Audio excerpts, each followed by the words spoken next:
Bonjour à tous, j'espère que vous allez excellemment bien. Aujourd'hui on se retrouve pour parler Formule 1, pour faire le débrief du Grand Prix de Singapour, nouvelle manche de la saison de Formule 1. On arrive, je dirais pas encore totalement sur la fin de saison, hein. On n'est pas avancé de la même manière que pour la Moto Grand Prix, mais on arrive à des moments importants, ça c'est clair, de la saison 2022, parce que le titre va certainement se jouer dans les Grands Prix à venir. C'est pas encore fait à la fin de ce Grand Prix de Singapour, parce que Max Verstappen a connu une course difficile, un week-end difficile, même si je n'en parle pas après, hein, c'est pour ça que je vous en parle maintenant. C'est avec le week-end de Max Verstappen.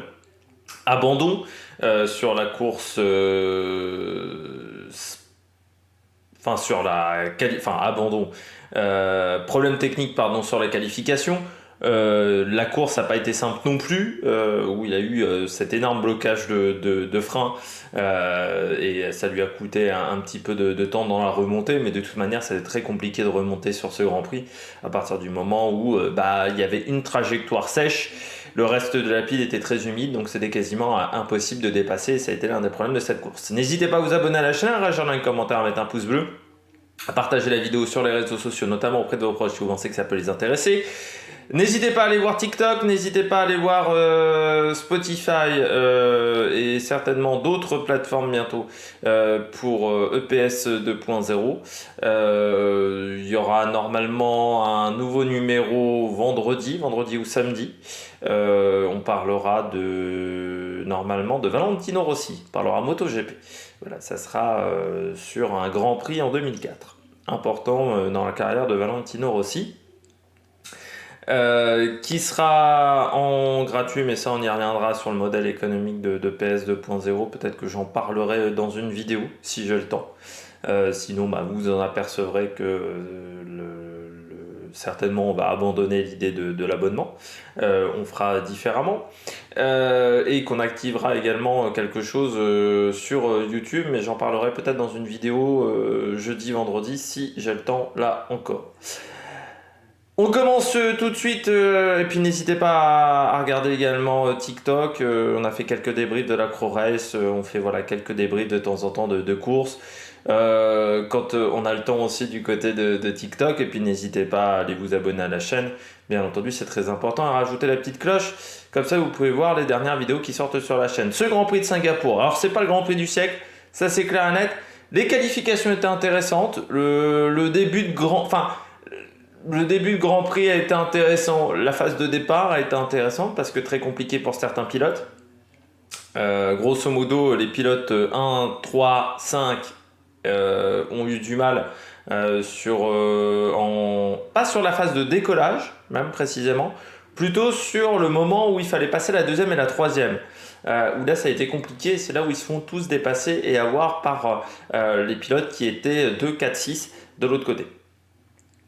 Mais ça a été un Grand Prix qui a été marqué par des safety cars, mais c'était quand même pas la course du siècle. Pour un problème extrêmement simple, ce circuit avait énormément de mal à sécher. Et ça a été le cas que ce soit pendant les qualifs, que ce soit pendant la course. C'est-à-dire que c'est un circuit qui reste humide très longtemps pour plusieurs raisons. 3 principales. La première, c'est déjà, on va pas extrêmement vite vu que c'est un circuit en ville. Or, les F1 sèchent la piste en allant de plus en plus vite. C'est là où les pneus évacuent le maximum d'eau. Donc là, ce n'était pas le cas vu qu'on ne va pas extrêmement vite. Deuxième facteur, le taux d'humidité. On est tout le temps plus de 60% de taux d'humidité à Singapour parce qu'on est quand même pas loin des tropiques et surtout de l'équateur, pas très loin. Donc forcément, c'est des endroits avec des forts taux d'humidité habituellement, donc c'est très compliqué de sécher. Et puis troisième facteur, on est sur un circuit en ville, donc avec des systèmes pour drainer l'eau qu'il faut faire avec les systèmes, on va dire, de la rue, et forcément le goudron aussi n'est pas totalement prévu pour dégager des fortes quantités d'eau, donc c'est pour ça qu'il y avait notamment des petits lacs sur certains virages, notamment lors des qualifications, un peu moins lors de la course. Donc c'est un circuit qui met du temps à sécher, et ce qui fait que en fait pendant toute la course on a eu une trajectoire et encore pas sur toute la piste qui était sèche. Donc forcément, c'était impossible de dépasser en dehors de cette trajectoire. On a vu toutes les tentatives quasiment se sont mal terminées. Donc on a eu en fait une longue procession, on a eu très peu de dépassements. pendant ce Grand Prix, même s'il y a eu des abandons, des safety cars, ce qui fait que ça nous a pas donné une course très intéressante, même si au niveau des qualifications, il y a eu déjà pas mal de rebondissements, pas mal de surprises sur ces qualifications. Je trouve que c'était intéressant avec une piste vraiment qui a amélioré énormément pendant les qualifs. Mais voilà, pendant la course, ça a été un petit peu plus compliqué. On passe tout de suite à un problème de ce Grand Prix, c'est la FIA. Encore une fois, la FIA a fait des siennes, avec notamment la pénalité de Sergio Pérez. Pénalité qui a mis beaucoup trop de temps à arriver. C'est-à-dire que la dernière période de safety car doit être au moins à 40 minutes de l'arrivée. Il a fallu 2 heures après le Grand Prix, donc quasiment 3 heures, pour donner une pénalité à Sergio Pérez. C'est beaucoup trop long, et c'est pour ça que je pense que la pénalité, on va dire, est aussi faible en temps. C'est parce qu'on n'allait pas refaire un podium 3 heures après le Grand Prix. Donc c'est pour ça qu'on a donné une pénalité de 5 secondes. Mais ce qui fait qu'on n'a pas respecté le règlement. Encore une fois, il y a des règles qui sont extrêmement claires. Il faut qu'il y ait moins de 10 voitures entre vous et la safety car au niveau des relances. Et je me souviens notamment d'un Lewis Hamilton qui s'était pris une pénalité. Je ne sais plus si c'était un stop and go ou 10 secondes de pénalité. Je crois que c'était un stop and go à l'époque qu'il avait pris Lewis Hamilton. Et je crois que c'était du côté de la Hongrie où il avait pris cette pénalité parce qu'il avait laissé trop de place entre la voiture de sécurité et lui. Il y a des règles. Il y a donc 10 ans, on arrivait à les appliquer, parce que c'était à l'époque où il était chez McLaren. Aujourd'hui, on n'arrive plus à les appliquer. Et c'est fou, parce qu'avec le safety car, ça fait quand même depuis 2 ans qu'on ne respecte absolument pas les règlements sous safety car. Bon, là, c'est encore le cas. Mais de toute manière, à partir du moment où la pénalité arrivait 3 heures après, on ne pouvait pas rechanger le classement de la course. Donc c'était fini. Si la pénalité arrive pendant le Grand Prix, bah oui, on peut changer le classement de la course. Là, c'était plus le cas. Bon. À la FIA d'être plus rapide dans ses prises de décision, mais la FIA en termes... C'est bien, c'est qu'on a changé de direction sportive, et puis Michael Masi, ça reste toujours pas dingue. Donc j'ai l'impression que du côté de la FIA, on ne s'est pas formé des commissaires de piste et des marshals, surtout pour appliquer les règlements correctement. Ce serait peut-être là-dessus qu'il faudrait travailler du côté de la FIA, au lieu d'essayer d'avoir de plus en plus de grands prix, quitte à aller jusqu'à l'overdose, vu que l'année prochaine, je rappelle, il y aura 24 grands prix, plus 6 courses sprint, ce qui fait quasiment 30 courses sur la saison. S'il y en a des qui ont déjà eu un petit peu de fatigue cette année avec la saison de Formule 1, ça va être encore pire, et je pense qu'on va arriver vraiment à l'overdose au bout d'un moment. Et je le dis tout le temps, mais moi, à l'époque, quand j'ai connu les Grands Prix de Formule 1, chaque Grand Prix était un événement. Aujourd'hui, chaque Grand Prix n'est plus un événement. Avant, c'était vraiment un truc très important, un Grand Prix pour un pays. Maintenant, c'est plus le cas. Donc, vu qu'il y en a beaucoup trop, on a, je trouve, trop de courses cette année en Formule 1. Et ce qui fait qu'aujourd'hui, quand vous suivez la Formule 1, c'est très dur de suivre d'autres catégories. Je le vois. C'est-à-dire qu'aujourd'hui, j'essaie de suivre le cyclisme, la Formule 1, la moto. Il y a des moments où, on l'a vu cet été notamment, au moment du Grand Prix de France, en même temps c'était le Tour de France. Donc moi j'ai privilégié le Tour de France, mais c'était très compliqué. J'ai pas pu faire le débrief du Grand Prix de Hongrie parce que j'ai pas eu le temps. Mon programme sportif est trop chargé aujourd'hui. Mais j'adore la F1, mais au bout d'un moment, et même suivre que la Formule 1 devient compliqué. Parce qu'avec autant de courses dans l'année, ça commence à devenir très très difficile, même pour ceux qui ne suivent que la Formule 1. On passe à la note du Grand Prix. Après cette pénalité et ce problème avec la FIA, la note du Grand Prix 11 sur 20. Belle bagarre en qualif. Week-end également atypique, ça c'est le plus pour ce week-end de course avec la pluie, ce qui fait qu'on a eu des séances vraiment pas faciles. Mais il a manqué des dépassements pendant le Grand Prix et ça a été un peu le souci. Alors c'est pas catastrophique, mais c'est pas incroyable non plus parce que on a pas mal d'abandons pendant cette course. Mais il m'a manqué, oui, des dépassements, quoi. Je me suis un peu ennuyé à certains moments de la course parce que il se passait pas grand chose. Et puis même en termes de stratégie, on pouvait pas faire grand chose, quoi. Mais c'est aussi dû aux conditions climatiques et à la difficulté de cette piste à sécher. Eh bien, on passe tout de suite au bilan des Bleus. Bilan des Bleus, je commence avec Esteban Ocon. Très week-end compliqué. C'est fou parce que les essais se passent très très bien pour Esteban, il est 7ème des 3 séances d'essais. Donc là tu te dis qu'en plus il arrive bien à performer dans ces conditions-là. Et puis en qualif ça se passe pas bien. Problème de frein. Compliqué. Je pense pas qu'il ait glacé ses freins. Parce que ça peut arriver hein, quand les conditions sont fraîches de glacer ses freins. Traduction glacer ses freins, c'est que vous faites un gros freinage alors que vos freins ne sont pas à température, ce qui fait qu'ensuite les plaquettes ne fonctionnent plus du tout, ne fonctionnent pas du tout correctement. Ça s'appelle glacer ses freins. Vous pouvez y arriver également. Hein. Il suffit pas d'avoir une Formule 1. Quand vous faites changer vos freins chez le garagiste, normalement il y a une procédure quand on change ces plaquettes de frein. Faut faire chauffer ces freins. Faut les mettre en température et pas faire de trop gros freinage en sortant du garage. Voilà. Faites attention la prochaine fois que vous irez du côté du garage de ne pas glacer vos freins parce qu'après vos plaquettes sont inutilisables et il faut les changer. Je pense pas que c'est ça qui soit passé du côté d'Esteban Ocon. Moi, je pense plutôt à une surchauffe. On sait que Singapour a un circuit qui est très exigeant au niveau des freins. Peut-être une surchauffe. On sait que parfois en qualification, on a tendance à réduire la taille des écopes de frein. En mettant du scotch tout simplement devant les écopes et c'est peut-être ça qui a posé problème à Esteban Ocon. Peut-être qu'on a un peu trop réduit les écopes de frein et puis ensuite en course problème technique. De toute manière la remontée était compliquée pour Esteban Ocon dû aux conditions climatiques.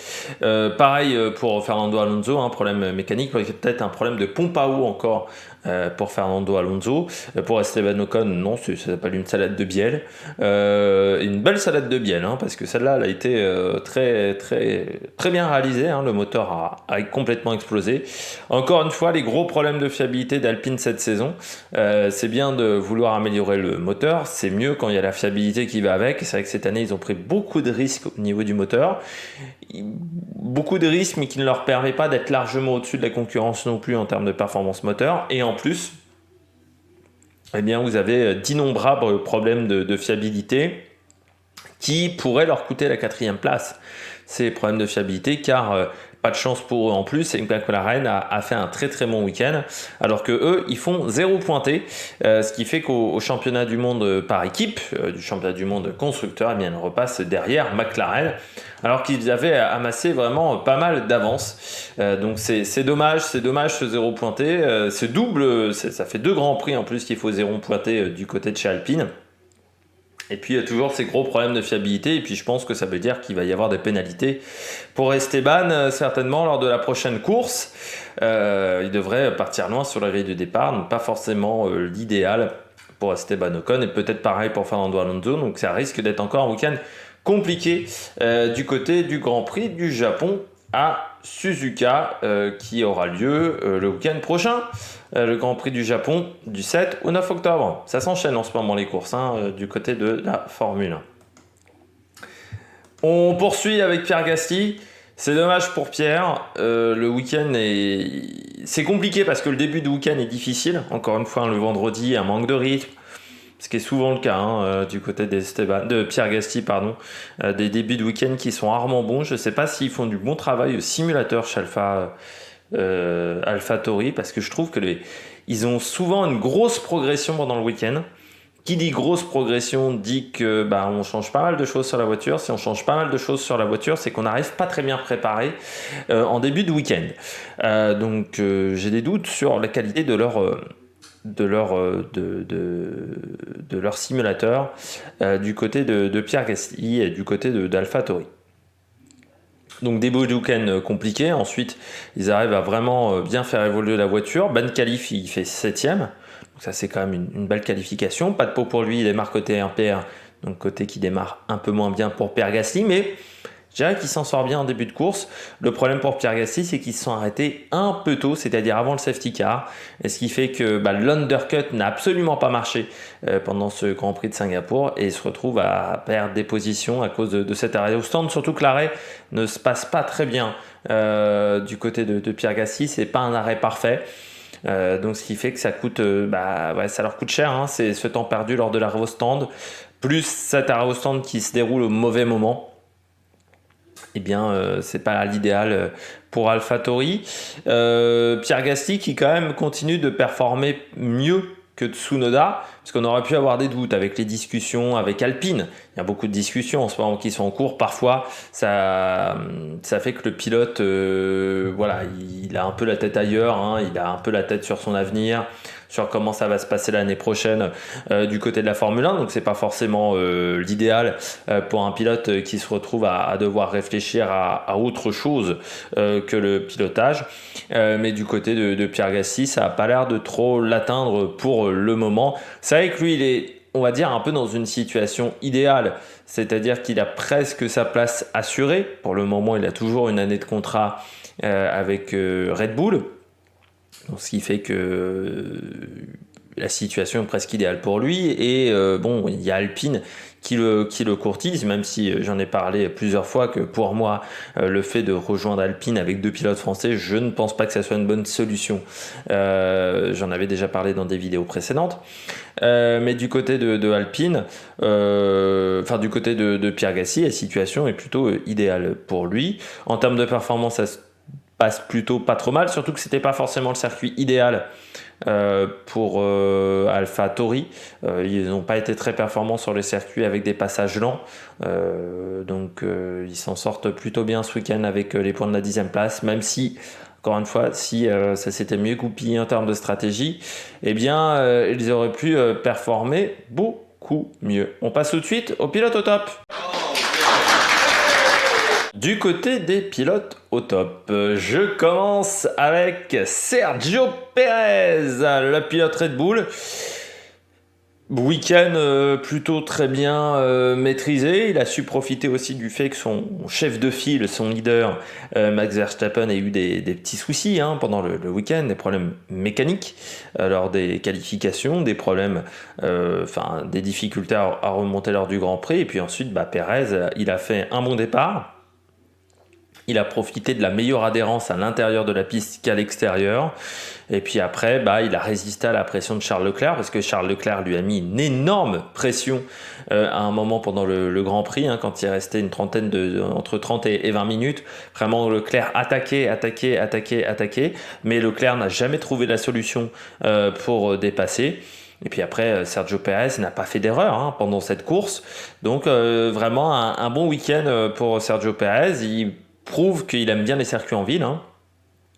C'était le cas du côté... Il aime les circuits atypiques, Sergio Pérez, parce que sa première victoire était quand même du côté de Bahreïn, qui est quand même un circuit atypique. Il a plutôt été bon en Azerbaïdjan dans sa carrière. Monaco, il l'a remporté cette année. Là, il remporte Singapour et remporte peut-être les 2 grands prix les plus glamour de la saison, Sergio Pérez, mais le week-end c'est vraiment bien goupillé pour lui, et puis il a très bien résisté à Charles Leclerc. Il n'y a pas eu la possibilité en plus de faire des coups tactiques, c'était très compliqué de dépasser, donc il a pu profiter également de l'avantage d'un bon départ. Parce que je pense que Charles avait un rythme un peu meilleur que Sergio Pérez, mais pas suffisant pour trouver la solution au niveau des dépassements. Et puis c'est une nouvelle victoire pour Sergio Pérez cette année. Il fait une très belle saison, et puis il reste au contact vraiment de Charles Leclerc pour la place de vice-champion du monde, qui va être la bagarre de cette fin de saison, parce que c'est vrai que la bagarre pour le titre, même si là les 2 pilotes ont récupéré des points, c'est quasiment impossible d'être champion du monde. Normalement, du côté de Max Verstappen, ça devrait se passer du côté du Japon, à domicile pour Honda. Ce qui en plus va renforcer, à domicile pour Honda, c'est vrai que normalement c'est plus Honda, mais bon, il y a toujours un énorme soutien de Honda au niveau du moteur, donc c'est sûr que c'est presque à domicile pour le motoriste, donc ça va être important pour Max Verstappen d'être champion du côté du Japon.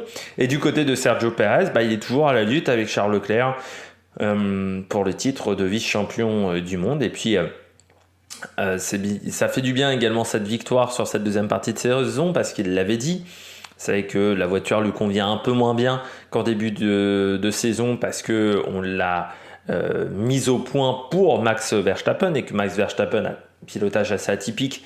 On l'a vu, que ça soit Pierre Gasly, Albon ou même Sergio Perez, ça a toujours été compliqué d'être l'équipier de Verstappen, d'avoir une voiture qui vous convienne quand vous êtes l'équipier de Max Verstappen. Donc c'est vrai que autant Sergio Perez était vraiment au contact de Max Verstappen sur la première partie de saison, autant ça a été un petit peu plus compliqué ensuite pour Sergio Perez, mais un titre de champion, de vice-champion du monde ne serait pas, serait vraiment très intéressant pour Sergio Perez. Et puis ça confirmerait qu'il s'en sort très très bien chez Red Bull et ça confirmerait le talent de Sergio Perez en tant qu'équipier modèle pour Max Verstappen du côté de Red Bull et des progrès qu'il a réalisés cette année au volant de cette Formule 1.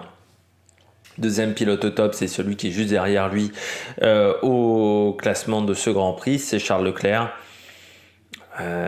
Certains diront encore une pole qui n'est pas convertie en victoire pour Ferrari et Charles Leclerc. C'est vrai que l'arrêt au stand n'est pas vraiment réussi par Charles Leclerc, mais là c'est une erreur de la part de Charles, c'est pas une erreur de la part de Ferrari. Il n'est pas dans ses marques, tout simplement lors de l'arrêt au stand. Il est un peu trop loin, il se freine un peu trop tard. Certainement à cause du fait que dans la pit lane vous avez souvent moins de grip et souvent vous avez beaucoup plus d'humidité que dans la ligne droite de course. Bon, c'est dommage, mais de toute manière, même sans ce problème d'arrêt au stand, est-ce qu'il aurait été en capacité d'aller chercher Sergio Perez? Pas sûr, parce qu'on voit que le dépassement était très compliqué.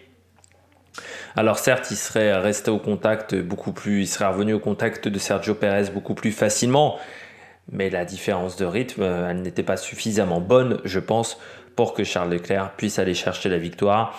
Il a tout tenté, il l'a dit en interview du côté de Canal+, que c'est un Grand Prix compliqué pour lui parce qu'il n'est pas loin de la victoire. Je pense qu'il se voyait gagner, Charles Leclerc, et qu'il manque pas grand-chose, mais il en manque un petit peu pour aller chercher la première place. C'est dommage du côté de Charles Leclerc. Je pense qu'il y avait possibilité de faire un peu mieux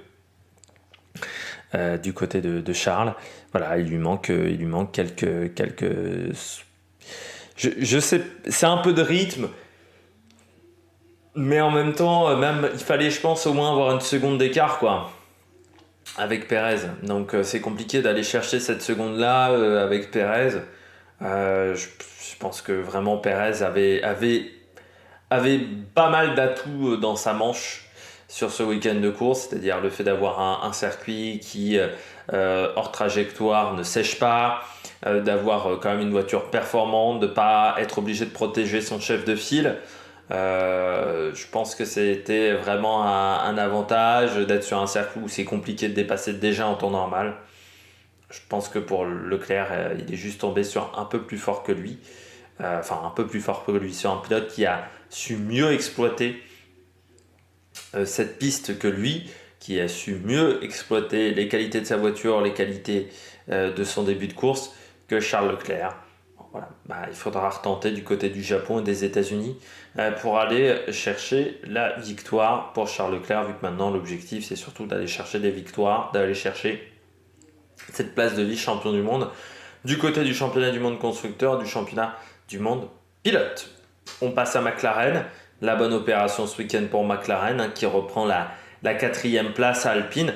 Certes, déjà c'est un bon week-end pour McLaren, avec la 5e place de Ricciardo, la 4e place de Lando Norris. Mais en plus, vous profitez du fait qu'Alpine a vécu un week-end compliqué et vous prenez la 4e place au championnat du monde constructeur, alors qu'il y avait quand même un écart de points, que Alpine avait fait un bel écart de points. Après, on va voir comment ça va se passer pour McLaren dans les Grands Prix qui suivent. Il reste 5 courses. Ça va être peut-être la bagarre la plus intéressante du côté du championnat du monde constructeur entre McLaren et Alpine.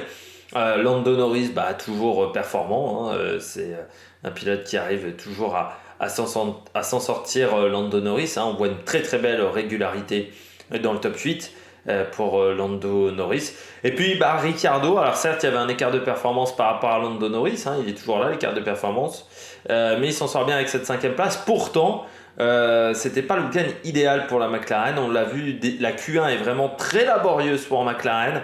Ça passe limite pour Norris, ça passe pas pour Ricciardo. Mais ensuite, du côté de McLaren, on arrive à trouver des solutions en course. C'est vrai que Ricciardo fait une très très belle remontée pendant ce Grand Prix, aidé par les erreurs de certains pilotes et par les problèmes mécaniques des deux Alpines, mais il fallait quand même prendre ce bon départ. C'est vrai que Daniel Ricciardo a profité d'un bon départ lors de ce début de course et il a réussi à faire sa remontée et il finit 5e. Ça fait du bien pour Daniel Ricciardo parce que l'année a été compliquée, on va pas le répéter. C'est le Grand Prix pour moi le plus abouti de cette année 2022 pour Daniel Ricciardo. Il y avait un bon rythme de course. Il prenait pas trop de risques en plus pour conserver ce rythme-là. Donc ça se passait plutôt bien pour Daniel Ricciardo. Est-ce que ça va lui permettre de trouver un volant en Formule 1 pour l'année prochaine? Peut-être pas, mais au moins il finit sur une bonne note, on va dire, avec ce Grand Prix de Singapour, qui est quand même un circuit où il faut être bon physiquement et savoir très bien piloter, ça c'est clair et net, du côté de Singapour, parce que c'est une piste qui est exigeante en termes de pilotage. C'est une piste où on peut faire beaucoup d'erreurs, c'est une piste en plus où l'erreur se paye cash. Il y a beaucoup d'endroits où vous finissez dans le mur. Et puis en plus, c'est un circuit qui est très compliqué pour se repérer parce que beaucoup de virages ont des entrées qui se ressemblent, vraiment avec des virages avec des entrées où c'est un virage à 90 et c'est la sortie qui est différente. Donc c'est vrai que c'est un circuit où c'est vraiment pas évident de se repérer et je peux vous le dire parce que j'ai joué sur R Factor notamment sur ce Grand Prix de Singapour et j'ai eu souvent beaucoup de mal avec cette piste. On termine avec Lance Stroll. Là aussi, bon week-end pour Lance Stroll. Il aime les circuits, il aime les conditions changeantes. Lance Stroll, il aime les conditions difficiles. On se souvient sa pole position du côté de la Turquie. Il aime les circuits où il n'y a pas d'adhérence. C'est là où il s'en sort peut-être un peu mieux que ses adversaires sur ce type de piste. Il aime les grands prix en plus en ville. Il avait été bon du côté d'un grand prix d'Azerbaïdjan. C'est là où il avait fait son premier podium avec Williams à l'époque. Et là, c'est vrai qu'avec l'Aston Martin, qui n'est pas une voiture facile, il a su profiter également des abandons de certains pilotes, mais il partait déjà 11e sur la grille de départ, ce qui est déjà un peu mieux que d'habitude pour Lance Stroll. Il finit devant Sébastien Vettel, qui à Singapour a toujours fait des bons grands prix, en plus Sébastien Vettel. Donc voilà, ça s'est bien passé pour Lance Stroll, pour cet Aston Martin qui a vécu une année compliquée, Aston Martin. Et en plus, peut-être année compliquée, et peut-être qu'ils ont dépassé leur budget capé. Alors on va le voir, normalement c'est demain, l'annonce des budgets, de si on a dépassé ou non les budgets capés, que ça soit du côté de Red Bull et Aston Martin. Il semblerait, selon certaines rumeurs, qu'on ait des sérieux doutes sur le fait que ces deux équipes n'aient pas dépassé leur budget. Alors du côté de Red Bull, ça leur permet d'être performants. Du côté d'Aston Martin, en plus, s'ils avaient dépassé leur budget, ça leur aurait pas permis d'être performants. Donc c'est un petit peu con, c'est un petit peu la double peine, j'ai presque envie de dire, du côté d'Aston Martin. On passe tout de suite au bonnet d'âne. Du côté des bonnets d'âne, je commence avec Alexander Albon. Pas l'idéal pour Alexander Albon. Alors déjà, on rappelle, Alexander Albon, ça a été compliqué pour le pilote thaïlandais, enfin anglo-thaïlandais, Alexander Albon, dont je rappelle appendicite lors du Grand Prix de Monza. Il se fait opérer, donc remplacé par Nick De Vries qui marque des points. Sauf que pendant l'opération, il fait une allergie à l'anesthésie. On a dû le placer sous ventilation mécanique pendant une journée. Donc c'est-à-dire que déjà c'est pas l'idéal. Forcément la récupération a été bien plus longue que pour une appendicite classique. Et puis ensuite, déjà l'appendicite c'est quand même ça doit être une semaine sans sport, l'appendicite. Et puis ensuite le problème pour Albon, c'est que pendant tout le week-end on a senti qu'il n'était pas dans le coup. Beaucoup d'erreurs pour Alexander Albon, il a cassé pas mal de pièces pour Williams. Et puis on l'a senti je l'ai senti pas vraiment dans le rythme ce week-end, Alexander Albon. Vraiment, j'ai eu le sentiment qu'il était pas dedans, qu'il avait, je dirais pas la tête ailleurs, mais qu'il n'était pas comme d'habitude. J'ai pas eu le sentiment d'avoir le pilote que j'avais l'habitude de voir depuis le début de saison. C'est, je pense, son week-end le moins bien réussi. Et il a fait beaucoup trop de fautes. Et pour une équipe comme Williams, ça leur coûte cher les erreurs. Donc c'est un petit peu dommageable d'avoir fait autant d'erreurs pour l'équipe. Je pense que voilà, c'est peut-être qu'il n'était pas encore remis à 100% physiquement. Et sur une piste aussi exigeante que Singapour au niveau physique avec l'humidité, bah, si vous n'êtes pas à 100%, c'est compliqué Singapour, et je pense que ça a été le problème d'Alexander Albon. Bon, l'avantage c'est qu'il a réussi quand même à faire une meilleure course et un meilleur week-end que Latifi, mais en même temps, comme je dis souvent, quand on se compare à la médiocrité, on est toujours bon. Et c'est vrai que Latifi, c'est un petit peu la médiocrité du côté de la Formule 1. Mais à part le fait d'avoir battu son équipier, il n'y a pas grand chose à retenir de ce week-end pour Alexander Albon, à part que ça a été très compliqué pour le pilote thaïlandais. On poursuit du côté des pilotes top flop du côté de ce week-end avec Mercedes. Du côté de Mercedes, je trouve qu'ils ont raté leur Grand Prix. Il y avait tellement mieux à faire pour Mercedes. Je pense qu'ils pouvaient finir au moins derrière les Ferrari, si ce n'est peut-être un peu mieux, sauf que ils font des erreurs pendant la course. Tout d'abord, Hamilton qui fait une erreur de pilotage, mais il fait une erreur de pilotage parce qu'il n'était pas à l'aise avec ses pneus. Il l'a dit à plusieurs reprises qu'il n'était pas satisfait des intermédiaires, mais qu'il n'était pas non plus satisfait des slicks. Donc ça veut dire une voiture qui n'arrivait pas à utiliser les pneus ou des problèmes. Il voulait peut-être des softs. Et on lui a donné des médiums, même si les softs j'avais pas l'impression avec Ricciardo que les softs marchaient beaucoup mieux, ou avec Bottas que les softs marchaient beaucoup mieux que les médiums sur la piste. Et puis surtout, j'ai eu Hamilton, il a pris beaucoup de risques, donc il n'était pas à l'aise dans la voiture pendant ce Grand Prix, et l'erreur est peut-être due aussi à cette prise de risque. Parce qu'il freine beaucoup trop tard lorsqu'il a cassé son aileron, mais peut-être parce qu'il prenait beaucoup de risques, parce qu'il n'était pas à l'aise dans la voiture et que pour rouler et pour suivre le rythme des pilotes devant lui, il était obligé de forcer un petit peu plus que les autres. Et puis George Russell, week-end compliqué pour George Russell, des problèmes, on a dû changer le moteur, et puis ensuite on lui met les pneus slick beaucoup trop tôt. On lui met les pneus slick 8 tours, 9 tours trop tôt, et donc il a vécu un enfer parce que ça ne marchait pas du tout, il n'avait pas du tout de rythme, et de toute manière le rythme de George Russell n'était pas fantastique ce week-end par rapport à Hamilton et par rapport même aux autres pilotes. Mais je pense qu'ils avaient quand même la capacité au moins de mettre un pilote quatrième et pourquoi pas mettre un autre pilote sixième derrière Norris. Je pense que Russell avait la capacité d'être derrière Norris.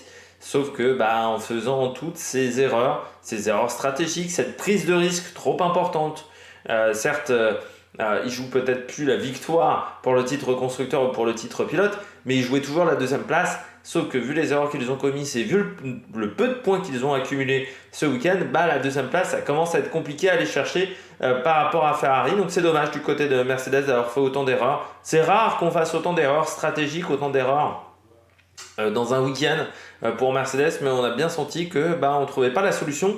Après, j'ai envie de dire que Singapour a toujours été un Grand Prix compliqué pour Mercedes. C'est un Grand Prix où ils ont eu d'énormes problèmes de fiabilité. On se souvient notamment du double abandon. Enfin voilà, ça a toujours été une course difficile pour Mercedes Singapour, et là ça a encore été le cas cette année. Et puis on termine avec un dernier pilote flop ce week-end, c'est Latifi. J'ai parlé d'Albon, je parle désormais de Latifi. C'est fou parce que Latifi, déjà il est pas bon ce week-end parce qu'avec Albon qui était pourtant pas au top, il n'arrive pas à être plus rapide qu'Albon. Alors que pourtant Albon, il était perdu ce week-end, il n'était pas au top physiquement. Donc déjà, c'est pas l'idéal. Je rappelle que le week-end dernier, lors de la course précédente en Italie à Monza, il se fait quand même taper par un pilote qui arrive le samedi matin dans une voiture et il le tape à la fois en qualif, à la fois en course. Donc c'est quand même la loose complète du côté de Latifi. Et puis ensuite, encore une erreur de pilotage, c'est-à-dire que là c'est Zhou, il avait déjà fait Bottas en Belgique, et là il a fait Zhou, il n'aime pas les Alfa Romeo, à chaque fois il tape l'autre pilote, et là c'est de sa faute, voilà. Bon, il rentre dans Zhou, Zhou qui était aussi en difficulté pendant le Grand Prix, c'est dommage, il avait fait une bonne qualif, mais pendant le Grand Prix c'était un peu plus compliqué pour Zhou. Mais Latifi, encore une erreur de sa part, encore des places de pénalité pour le prochain Grand Prix. Autant vous dire que à la place de Latifi, je ferai directement le voyage vers la tournée américaine parce que je pense que Suzuka va être compliqué. À part s'il y a de la pluie, il faudrait vraiment des torrents de flotte et qu'il y a la moitié du peloton qui abandonne pour qu'il marque des points. Latifi en ce moment. J'ai adoré quand même cette grande phrase de Nicolas Latifi en interview qui a dit avant je devais prouver des choses à l'équipe, maintenant j'ai plus rien à prouver. Si tu essayais de prouver des choses à Williams, ça s'est pas vu, hein. C'était pas flagrant du côté de Latifi, mais c'est un week-end oui, qui est encore pas intéressant hein, du côté de Latifi, il est encore nulle part. Bon, après Latifi en Formule 1, c'est dommage parce que encore une fois, les 2 premières années, bon, c'était pas fou, mais parfois il arrivait à faire des choses en course, il n'était pas largué autant. Là, cette année, ça a été une catastrophe. Nicolas Latifi avec vraiment d'énormes problèmes, je trouve, pour le pilote, le pilote canadien qui n'a jamais trouvé la bonne carburation, qui a toujours eu des problèmes de rythme pendant tout le week-end. On passe désormais aux différents classements. Le classement pilote tout de suite que vous avez à l'écran par magie. Max Verstappen en tête du championnat du monde pilote avec 341 points, donc autant vous dire que c'est quasiment fait pour être champion du monde du côté du Grand Prix du Japon. On retrouve ensuite Charles Leclerc, Sergio Perez, George Russell. Soit ça sera le Japon, soit ça sera les États-Unis, ce qui est également un territoire important pour Honda. On a ensuite Perez, Perez et Leclerc, 2 points d'écart, 1 point d'écart entre Russell et Sainz pour la 4e place du championnat du monde. On retrouve ensuite Lewis Hamilton dans un no man's land avec 32 points de retard sur Sainz mais 70 points d'avance sur Lando Norris. Ensuite Esteban Ocon et Fernando Alonso 8 et 9 devant Valtteri Bottas. Pierre Gasly est 13e. Il passe devant Kevin Magnussen au niveau du championnat du monde pilote, mais il est toujours derrière Vettel et Ricciardo. On poursuit du côté du championnat du monde constructeur, et là c'est Red Bull qui mène avec 576 points devant Ferrari qui reprend un petit peu du poil de la bête face à Mercedes. Ils reprennent plus de 60 points d'avance sur Mercedes. On retrouve ensuite McLaren qui a désormais 4 points d'avance sur Alpine. C'est le match vraiment pour ce championnat du monde constructeur. Et puis on retrouve ensuite Alfa Romeo. Après Alfa Romeo, vous avez Aston Martin qui qui passe devant As, 3 points d'avance. Et puis AlphaTauri et As, là aussi c'est très serré. Il va y avoir une belle bagarre également pour la 7e place de ce championnat du monde constructeur. Et puis on retrouve Williams dernière avec 6 points marqués par De Vries et par Alexander Albon. J'espère que vous avez aimé cette vidéo, donc on se retrouve la semaine prochaine pour le Grand Prix du Japon. D'ici là, n'hésitez pas à vous abonner à la chaîne, à réagir dans les commentaires, à mettre un pouce bleu, à partager la vidéo sur les réseaux sociaux, notamment auprès de vos proches. Pas mal de vidéos cette semaine sur la chaîne, un nouvel épisode de PS 2.0, donc le programme est très chargé. Il y aura peut-être même une vidéo pour vous annoncer ce qu'il y aura sur la chaîne d'ici la fin d'année, parce qu'il y aura encore du cyclisme. Il y aura de la Formule 1, de la Moto Grand Prix, mais il y aura également les sports d'hiver, il y aura également la Coupe du Monde de football du côté du Qatar. Donc voilà, le programme sera chargé d'ici la fin de l'année. Allez, ciao ciao sur l'Amérique Production.